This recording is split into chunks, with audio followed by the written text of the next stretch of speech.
За некого семејството, за некого работата, а за некого топлото време. Секој има различни причини да се чувствува среќен. На 20 март, ден пред почетокот на пролета, е меѓународниот ден на среќата. По тој повод ги прашавме жителите во САД и во Македонија, што е тоа што ги прави среќни. Американците покажаа попрактичен однос кон среќата. Што ме прави среќна да имам слободен ден од работа. Денеска не сум на работа. Сакам вино, кафе, чоколадо. Сето тоа ме прави среќна.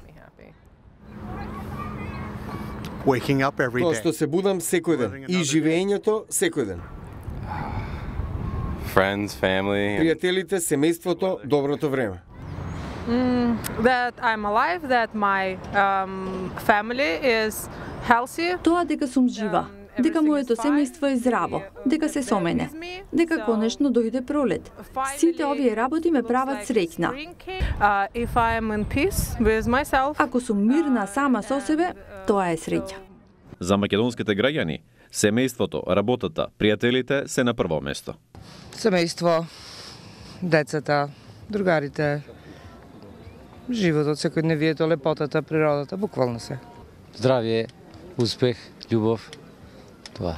Но не се рамнодушни на состојбите во општеството. Пред се, мислам дека среќата е индивидуална работа, но колективно, општествено, државата баш не ни дава да биде многу среќни. Значи, економски задоволен човек, секој ќе биде посреќен, а тоа го нема баш у Македонија. Многу луѓе живеат и на работна екзистенција кај нас. Според последниот извештај за најсреќните нации во светот, Финска е на првото место. САД се позиционира на 19-тото место, а Македонија се најде на средината од табелата на 84-тото место.